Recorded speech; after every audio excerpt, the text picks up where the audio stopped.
Mesdames et messieurs, Mega Brave et Mega Symphonia sont sortis. On entre dans une nouvelle ère, dans un nouveau bloc. Et aujourd'hui, c'est top différent et c'est pas pour rien, puisque je ne suis pas tout seul. J'ai un invité d'exception, mémorable, exceptionnel, je dis deux fois. Je vous prie d'accueillir dans un tonnerre d'applaudissements, Émile. Salut, je suis l'artiste. Horrible. Comme vous le voyez, c'est sa première fois sur YouTube, il est pas très à l'aise, le coco. Je suis pas à l'aise, mais normalement, Léo, il sait me mettre à l'aise très rapidement, donc je suis très content d'être dans cette vidéo. Bon, aujourd'hui, comme d'hab, on s'attaque aux nouvelles séries. On va commencer par les cartes communes, peu communes. Si vous en foutez, c'est pas mon problème. Vous passez, je vous mets un timecode. Nous, on s'intéresse à toutes les cartes. Toutes les cartes comptent. Pas, D'accord. pas toutes. Ouais, il y en a d'autres. J'en ai vu des pas terribles. Voilà, Oh. je le dis. Ok, carrément. T'oses le dire. Il y en a des pas terribles. J'ai jamais osé dire ça en 2 ans de carrière. Ah On avait prévu de faire un top 5, en gros, des plus belles communes selon nous. Je serais intéressé aussi que tu me dises 2-3 cartes qui, selon toi, sont pas au niveau. Ouais, je vais te dire. Mais c'est pas qu'elles sont pas au niveau, c'est que j'ai l'impression que c'est un cahier des charges, il faut mettre ces Pokémon-là. Elles ont été réfléchies peut-être, mais des fois, la carte, elle est juste... Il faut juste le Pokémon qui fait une action, c'est tout, quoi. Oui. Et il n'y a pas vraiment de thème. Je vois ce que tu veux Surtout dire. dans les communes. Tu laisses commencer ton top? Je sors mon petit papier. La première que j'aime bien, c'est Sac de nœuds. Le thème de ces deux sets, ça tourne beaucoup autour de la ville. Tu vas voir dans les cartes que j'ai choisies, il y a beaucoup de décors urbains, mais pas genre simplement des immeubles. C'est des détails, des rues, etc. Donc ça, j'aime bien. Et la première que j'aime bien, c'est Sac de nœuds. C'est simplement Sac de nœuds comme ça. Mais je trouve que c'est intéressant, parce que là, la lumière, elle est intéressante, les couleurs sont intéressantes, mais c'est vraiment le Pokémon de phase, de base. Ouais. Mais il n'y a pas trop d'action, mais elle est bien. Voilà, je voulais prendre un exemple de carte où genre il y a juste le Pokémon, mais il y a un décor, il y a une intention graphique, et du coup bah c'est intéressant quoi. Parce qu'il y a d'autres cartes, je te montrerai, où c'est juste le Pokémon qui fait une action, et c'est pas très intéressant. Voilà. Du coup, la deuxième que j'aime bien, c'est Débugant. Elle est très sympa déjà parce que le format des cartes communes, bah, c'est vraiment un rectangle assez petit, et je trouve pour un illustrateur c'est quand même compliqué de faire une illustration qui doit tenir dans cet espace-là, quoi. Et je trouve que là, cette carte-là, elle est intéressante parce que vraiment, elle prend ce côté... elle remplit bien le format rectangle. Encore une fois, dans le côté urbain, avec des détails urbains. Je trouve que l'illustration est simple, nette, efficace. Et du coup, la troisième que j'aime bien, c'est Alakazam. Alakazam, très efficace. Pour le coup, il n'y a pas du tout le côté urbain.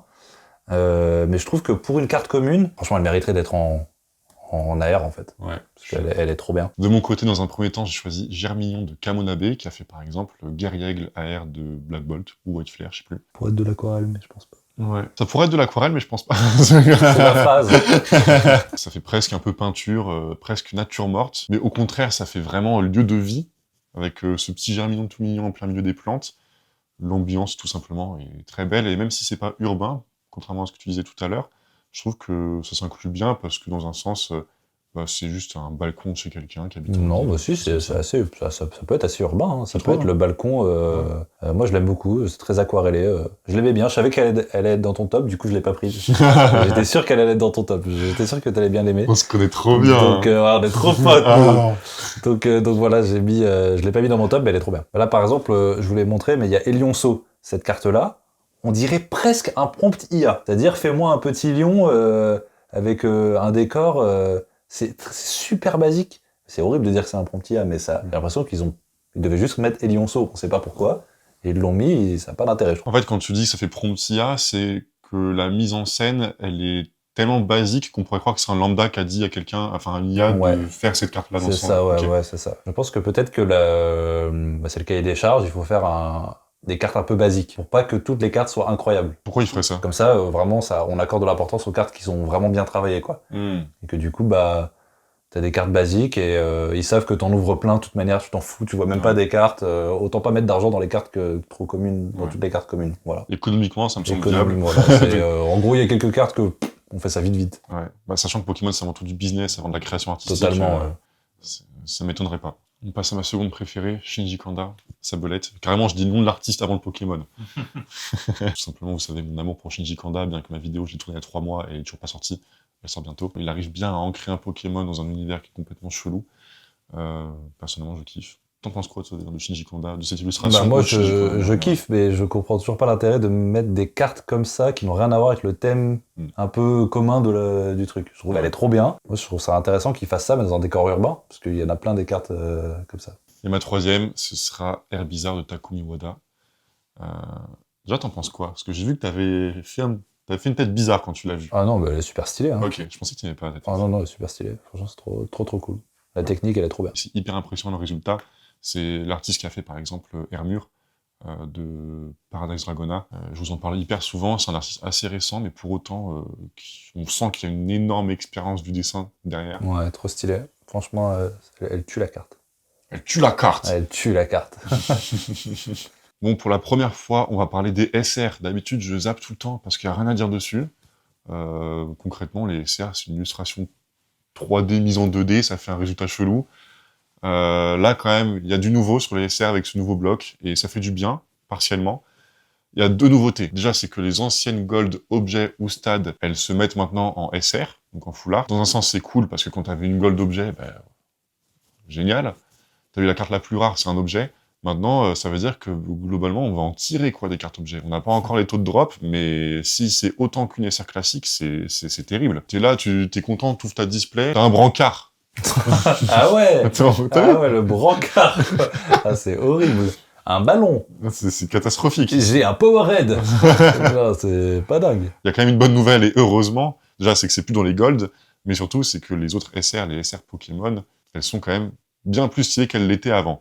Ça reste toujours, à mon goût, pas top, mais en tout cas, ça reprend le style des Full Art XY, qui était quand même le prime des Full Art. Pas au niveau de XY selon moi, mais on est quand même sur quelque chose de plutôt sympa. Ça me dérangerait pas d'avoir une SR, alors que d'habitude, quand j'ai une SR, je suis dégoûté. T'en penses quoi, toi, du coup, de ce style-là, honnêtement? Bah, ouais, ça a du style. Franchement, ça a du flow.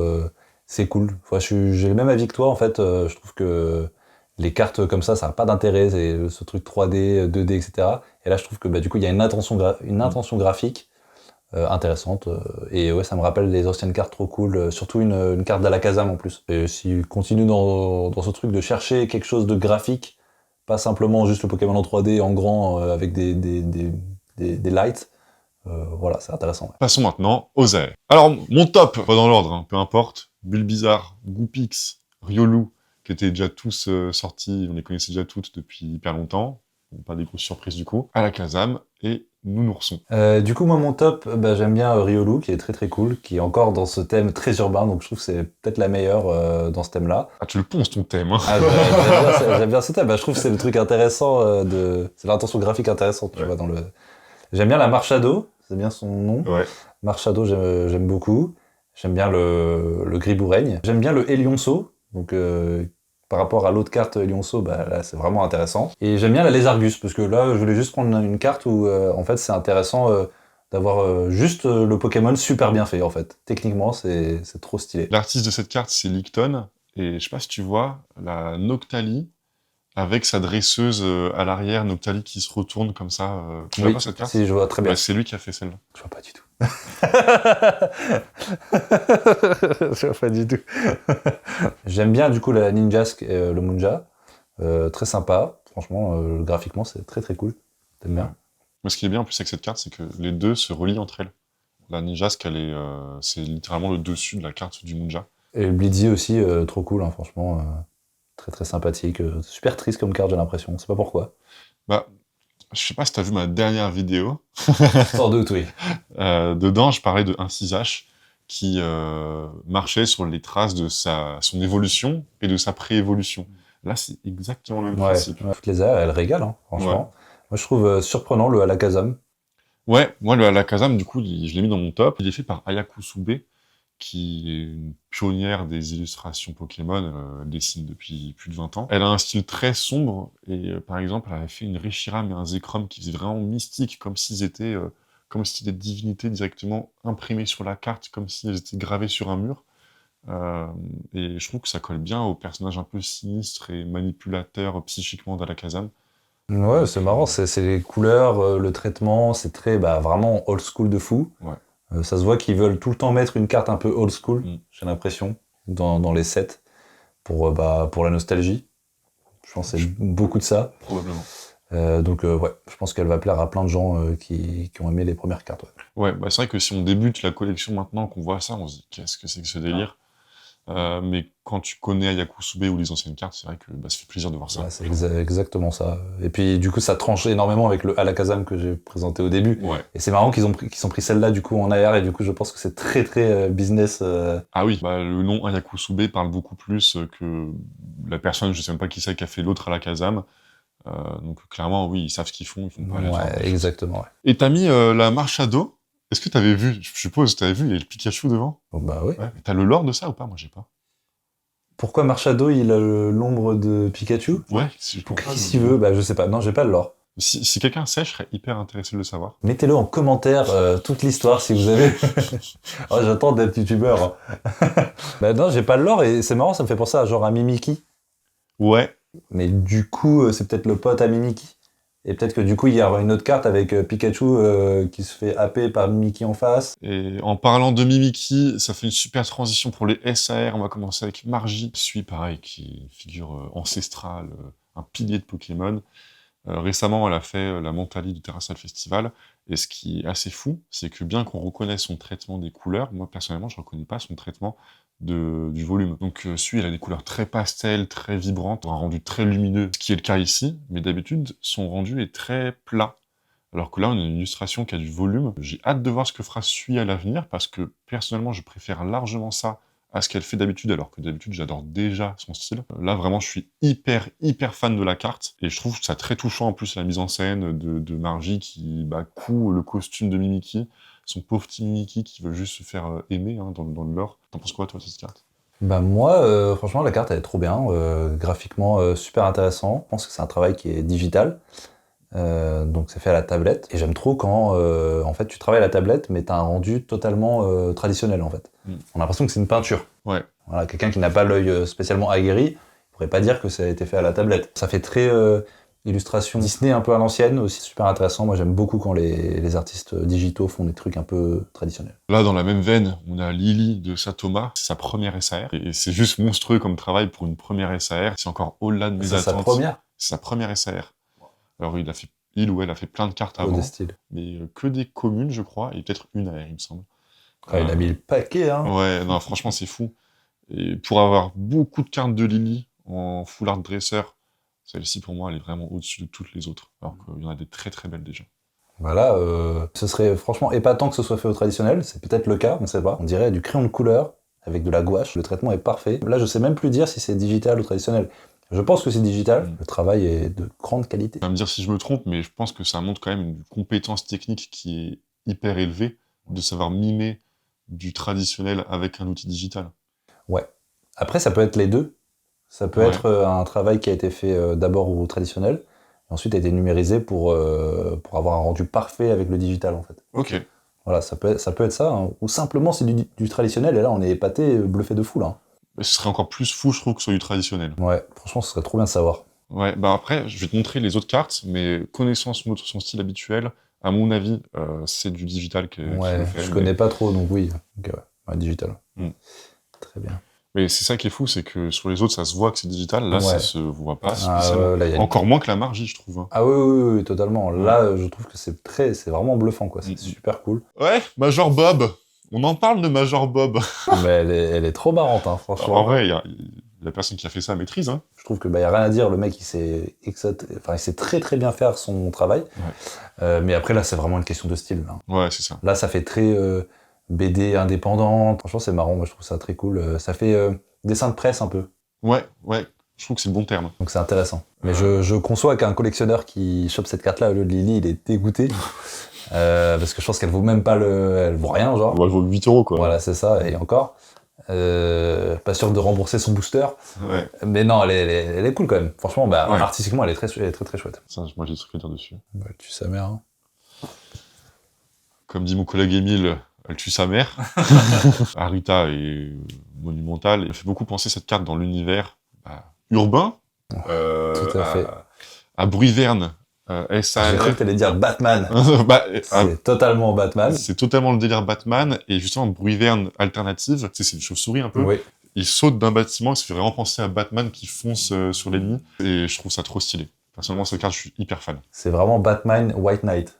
Ouais, de fou. Exactement. Puis Méga Absol a un flow de fou, donc...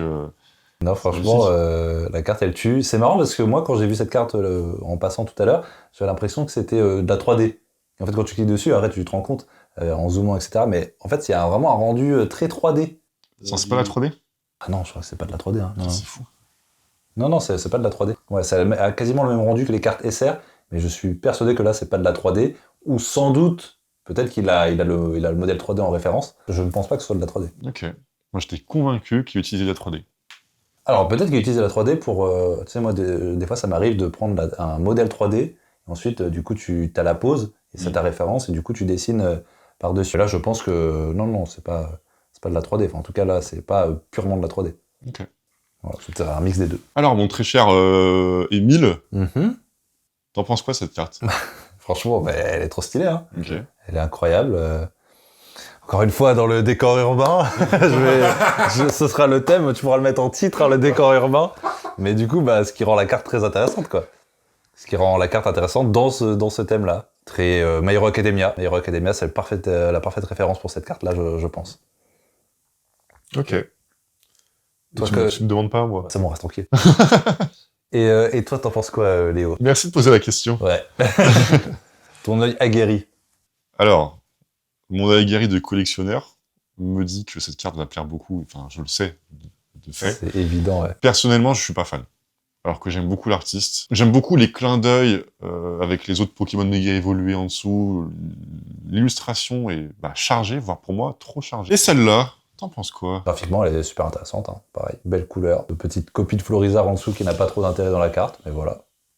Toi, t'en penses quoi? Mettre le Pokémon en dessous de sa méga évolution, je trouve ça intéressant. Parce que... Ah, parce que c'est Florizarre pas méga évolué? Ouais. Ouais, bah ça se voit pas. Ouais, comme ça se voit pas trop. Non, ça Il se faut voit. comprendre dans le lore, quoi. Ouais. Mais ça, je trouve ça intéressant de qu'ils fassent ça. Ça montre un peu une sorte d'identité interne au méga Pokémon. J'aime bien le délire. Ah ouais, ok, d'accord, j'avais pas compris comme ça. Ce que je trouve cool dans cette carte, c'est que les trois mises côte à côte avec Bulbizarre et Herbizarre, ça fait une illustration complète d'évolution. Et d'ailleurs, du coup, en parlant de Pokémon avec leur sous-évolution, on va aller sur Gardevoir, la fameuse. Pour le coup, cette fois-ci, c'est les 3 sous-évolutions qu'on retrouve. Je sais pas, peut-être que j'intellectualise trop le truc, mais je vois un message profond, touchant, tu vois, d'identité du Pokémon. Et j'aime beaucoup ce délire un peu vitrail. Et bah, je sais pas qui est l'artiste, mais je pense qu'il a pris comme référence Kingdom Hearts, les illustrations de Kingdom Hearts. Peut-être qu'il y a une référence plus ancienne, je sais pas, mais là, moi, ce qui me fait penser à ça, c'est les dessins de Kingdom Hearts. L'artiste, c'est sa première carte Pokémon, mais c'est pas du tout en débutant pour autant. Il a fait plein d'autres illustrations qui ont été utilisées comme produits dérivés, soit des sleeves, soit des boîtes de protection pour deck, ce genre de choses. Et elles sont toutes absolument magnifiques. Ah, c'est Akira Egawa, Exactement. d'accord. Et il a l'œil, l'artiste, hein. Mais du coup, c'est la même que Alakazam et McConnier. Exactement. Ouais. Dans Pokémon Pocket, moi, ce que j'aime beaucoup chez Akira Egawa, c'est son style qui est absolument éblouissant. Ouais. Mais ce que j'aime moins, c'est le fait que c'est très reconnaissable à chaque fois. Elle a tellement ancré son style en elle qu'on reconnaît au premier coup d'œil et ça change très peu d'une illustration sur l'autre. Et ça, je trouve ça un petit peu dommage. J'aimerais bien voir Akira Egawa être capable de faire des cartes où le Pokémon est moins en mode hyper badass et plus posé et voir un peu ce que ça donnerait. Parce que j'ai l'impression qu'en fait, il y a beaucoup d'artifices, mais j'aimerais bien voir un peu, si on enlève tout ça, tout ce make-up qu'elle met dans ses illustrations, ce que ça donnerait. Tu vois ce que je veux dire ou pas? Oui, je vois, bah, tu veux embêter les artistes, en fait, parce que là, elle a un style bien précis, et tu veux qu'elle fasse autre chose, alors qu'elle maîtrise ce concept-là, elle est payée pour ça, et tu veux Ouais, exactement. l'embêter, qu'elle fasse un truc un peu moins bien, enfin, alors que ça, c'est très bien, quoi. Ouais, je suis ça, ouais. Je comprends ce que tu dis, mais ouais, non, c'est intéressant. Mais je pense qu'elle est vraiment chargée, commandée pour ce genre d'illustration-là, Ouais. et pas sûr qu'elle fasse d'autres choses, quoi. Mais, ouais, mais c'est exactement la McConnier à la Kazam, quoi. Mais encore plus poussée. Je pense qu'elle est mieux payée là. Non, mais c'est vrai, hein. Tu crois, vraiment? Bah ouais, parce que Tu là... crois que ça joue vraiment? Bah bien sûr. Ok. Ah non, c'est sûr. Bah je pense qu'elle a été plus payée là, c'est normal. Donc elle a fait un truc encore plus poussé ici. Ok. On n'a pas parlé de toutes les SAR, ça fait un peu long. Maintenant, on va passer au Gold. Et là encore, nouveauté dans le bloc, c'est que les Gold ne sont plus des UR, mais des MUR, probablement méga ultra rares. Et là où avant les Gold, c'était simplement des reprints de full art, là, c'est un design unique qui fait d'ailleurs penser à certaines SP de One Piece. Personnellement, je suis pas hyper fan, bien que je préfère largement ça aux anciennes Gold. Mais toi, t'en penses quoi? Ouais, j'aime bien, franchement c'est cool. Hein. J'ai pas plus d'intérêt que ça, mais c'est sympa, quoi. Bon, J'espère que ce format vous aura plu, un peu différent. N'hésitez pas à nous faire des retours sur le sujet, si vous voulez revoir Émile ou non. Horrible. Non, on veut pas le revoir. Il dit On le déteste. il nous fait chier avec ces trucs de urbain, là, on a compris. Putain, il aime pas les cartes, franchement, on le déteste. Qui l'a invité? Et il s'est incrusté, il m'a forcé. Horrible. Ouais, n'hésitez pas à nous dire ce qu'on pourrait améliorer si jamais on le refait, c'est pas sûr, hein, mais sait-on jamais. Ouais, non, franchement, c'était intéressant à faire. Je pense que ça se voit que je maîtrise pas assez les cartes Pokémon dans l'ensemble pour trop en parler. J'ai vu que j'étais très, très limité des fois. Mais franchement, c'est trop intéressant que tu parles des artistes, en fait. Cette licence, elle est folle pour ça. C'est ils travaillent avec tellement d'artistes. Je trouve ça trop bien. J'espère que ces gens sont bien payés. Je sais pas du tout s'ils sont bien payés, les artistes Pokémon. Donc je dis que c'est cool qu'ils travaillent, mais je sais pas s'ils sont bien payés. Ouais, t'inquiète. Il y en a qui sont bien payés. Ouais. Ok, d'accord. Non, mais ça serait intéressant d'avoir les prix. Moi, j'aimerais bien avoir les prix en tant que professionnel du dessin. J'aimerais bien savoir combien ils sont payés, quoi. Bah, C'est trop cool. On sait pas combien ils sont payés par Pokémon. Ouais, Mais par contre, par exemple, Arita, qui est le plus connu, ouais. juste grâce à la fame qu'il a gagné grâce à Pokémon, Oui, bah oui. il se fait mais littéralement des millions. Donc, Oh oui, d'accord. voilà. Ok, ils sont bien payés, ouais. Ouais. Après, c'est vraiment le plus. Mais par exemple, les grands noms dont je parle régulièrement dans mes vidéos, ils sont forcément bien payés, c'est certain, grâce à leur fame qu'ils gagnent grâce à ça. Après, combien Pokémon les paye, ça, je sais pas. Ouais, genre une carte. Ce serait trop intéressant d'avoir quelqu'un de chez Pokémon qui explique un peu les coulisses de la production artistique, en fait. De fou. J'aimerais Ça tellement pouvoir ça, c'est le but de la chaîne de Mimesis, en fait. Hein. Mais tu sais qu'en vrai, c'est un truc que j'ai en tête. J'aimerais tellement un jour être suffisamment grand. Bon, faudrait que je fasse beaucoup plus de vidéos, hein, mais avoir le temps de faire du YouTube vraiment, avoir une vraie communauté et pouvoir un jour aller au Japon, visiter les coulisses de Pokémon et qu'on me raconte comment ça se fait. Ah, ce serait incroyable. Comment est-ce que... S'il te plaît, je viens avec toi. Ce serait un truc de fou. Comment est-ce qu'ils disent on va vers tel artiste pour telle illustration, là on lui donne tel pitch, parce que pour t'avoir pitché, pour les Mimeball, pour les deux que je t'avais donné, c'est hyper dur de pitcher un artiste sur ce qu'on veut.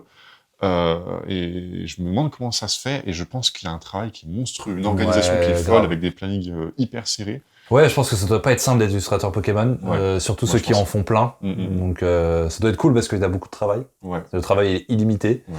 Et je pense que t'as pas envie de faire d'erreur, quoi, parce que je pense que t'as envie de garder ce travail-là. Je pense que t'as une pression qui est assez grande. Ouais, donc la pression doit être folle. Donc moi je remercie tous les artistes. Non mais je souhaite beaucoup de courage à tous ces artistes-là qui travaillent sur ces illustrations. Franchement c'est un métier de malade de faire ça, ces cartes Pokémon. Je rêverais de faire ça. Donc voilà. Normalement, c'est pas officiel, mais probablement que le concours va s'ouvrir en France pour les illustrations, donc ça se trouve, tu pourrais participer. Ça se trouve, je serai bientôt dans ces 7 Pokémon, on verra. Ce serait fou, ce serait fou. Bon, avant d'avoir ce niveau graphique-là, il faudra attendre un petit peu. Ouais, mais après, si t'arrêtes de jouer à LoL. Allez, on y va. C'est parti. Allez, merci d'avoir regardé jusqu'au bout. C'était, moi j'ai kiffé. Ouais, c'était trop cool. Franchement, en fait, je sais pas à quel point je serais à l'aise, mais c'était marrant. Je pense que ça ira. J'ai beaucoup regardé l'écran parce que j'essaie d'avoir des trucs intéressants graphiquement. Je n'osais pas trop regarder la caméra, mais on verra. C'est comme ça. C'est ma première vidéo, les gars. Voilà. Donc soyez indulgents, mais en tout cas, je sais que vous le serez. Donc je vous dis à très vite. C'était Léo de Mimesis et Émile. À la prochaine. Ciao. Allez, ciao.